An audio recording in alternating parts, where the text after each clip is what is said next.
Assalamualaikum warahmatullahi wabarakatuh, pemirsa sahabat petani sawit. Nah, di depan saya ini adalah pemupukan dolomit.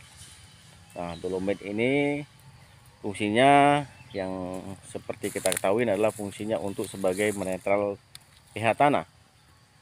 Jadi biasa untuk tanaman menghasilkan seperti ini, tingginya ini udah di atas 15 tahun, maka 1 tahun adalah 2 kilo. Jadi 2 kilo tadi itu diaplikasikan dua aplikasi. Aplikasi pertama semester 1 itu sebanyak 1 kilo, dan aplikasi keduanya semester 2 itu antara bulan 7 sampai bulan 12 adalah sebesar 1 kilo. Jadi kembali lagi kita sampaikan ini sebagai penetral tanah fungsinya. Dan di sini kenapa pH tanah yang ada di tanaman kelapa sawit kita ini harus netral, tidak boleh asam dan juga tidak boleh basah. Jadi ibarat kata pemupukan dolomit ini adalah sebagai abunya untuk nyuci piring kalau kita di rumah. Jadi sebelum makan kita biasanya kan harus membersihkan piring agar supaya steril dan juga tidak mengandung hama mengandung penyakit lah kalau kita makan. Jadi fungsinya untuk di dolomit di tanaman kelapa sawit ini seperti itu juga. Jadi fungsinya tadi, nah ini kalau kita berikan tepat sasaran pada tanaman kelapa sawit kita akan menghasilkan hasil yang betul-betul maksimal daripada hasil produksi ini. Nah, memang sepele dolomit ini, tapi manfaatnya sangat luar biasa untuk tanaman kelapa sawit ini. Harganya murah, tapi dampaknya nanti kalau kita pupukkan akan menghasilkan, menciptakan produktivitas yang tinggi. Dari mana? Dari apa yang pupuk yang inti yang kita berikan, yaitu NPK kandungannya berpengaruh kepada dolomit. Nah, ini saya jelaskan. Jadi yang baik pertanyaannya, kalau pertanyaannya ada kapan baiknya pemupukan dolomit dilaksanakan. Nah, yang pada semester 1 dilaksanakan lebih baiknya pada bulan Januari. Kita berikan pupuk dolomit supaya pH tanahnya netral. Setelah netral baru kita laksanakan pada bulan Februari atau Maret adalah pupuk NPK atau tunggal sejenisnya, itu tergantung dari petani. Tapi sesuaikan dengan rekomendasi yang dibutuhkan pada tanaman kelapa sawit ini untuk UTM aslinya. Nah, tujuannya dolomit ini setelah ditaburkan baru berikan pupuk NPK pada tanaman TM. Jadi fungsinya tadi agar supaya apa yang kita berikan tadi pada tanaman TM itu pupuk NPK tadi, daya serapnya ini. Nah, kalau ini dia pH-nya tidak baik, maka apa yang kita berikan sebanyak apapun pupuk intinya seperti NPK kandungannya itu sebanyak apapun dosisnya, kalau dia pH tanah ini yang ada di piringan ini tidak standar, ya artinya standar cara itu di atas, pH-nya harus di atas 6 atau 6 sampai 7 di atas itu yang baik. Di bawah itu pH-nya rendah, maka berdampak seperti tadi yang saya sampaikan, apa yang kita berikan pupuk NPK tadi tidak semuanya itu kalau pH-nya rendah ataupun asam. Maka yang terjadi apa?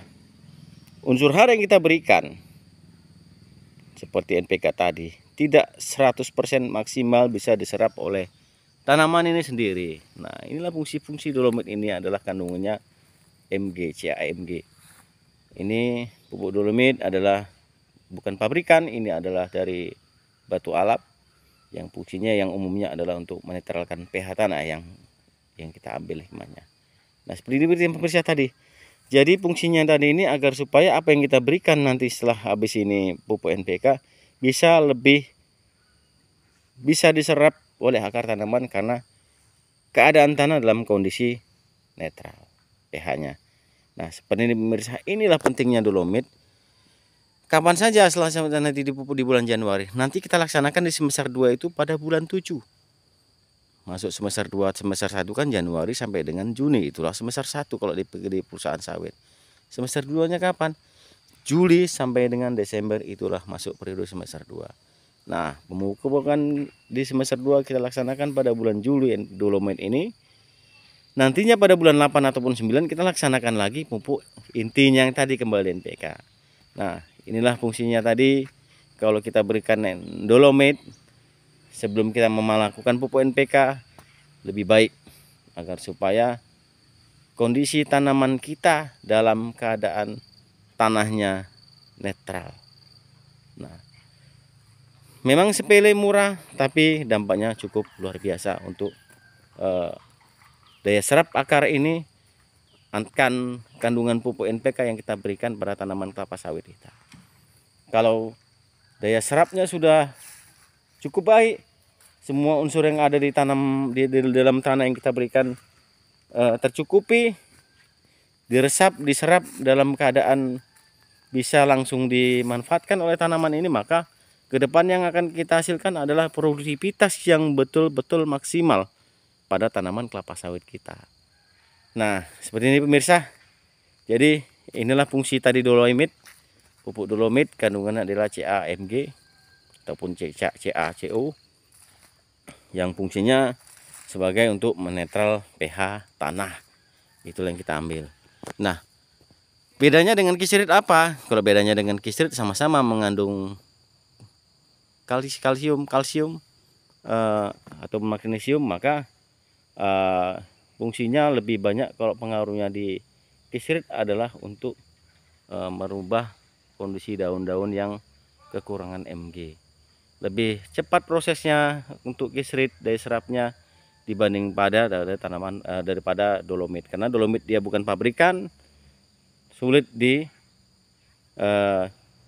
oleh tanaman dengan memakan waktu yang cukup lama. Kemudian bedanya kalau dengan kisrit adalah dia pengaruhnya karena pabrikan, cepat langsung bisa diserap oleh tanaman itu, yang akan menunjukkan reaksi yang 1 bulan saja sudah nampak perubahan di daun yang kurangan magnesium.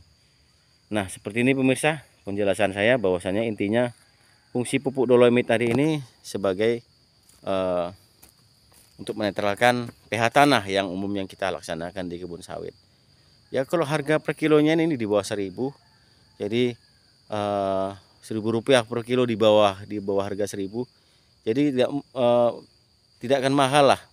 Artinya petani lebih baik menggunakan ini pada tanaman kelapa sawitnya sebelum melakukan pupuk NPK ataupun sejenisnya lah yang biasa petani gunakan, untuk agar apa yang kita berikan pupuk pada tanaman ini yang sifatnya untuk pupuk inti bisa diserap maksimal oleh tanaman kelapa sawit. Terima kasih pemirsa, mudah-mudahan ini bisa menjadi ilmu, menambah wawasan. Terima kasih. Assalamualaikum warahmatullahi wabarakatuh.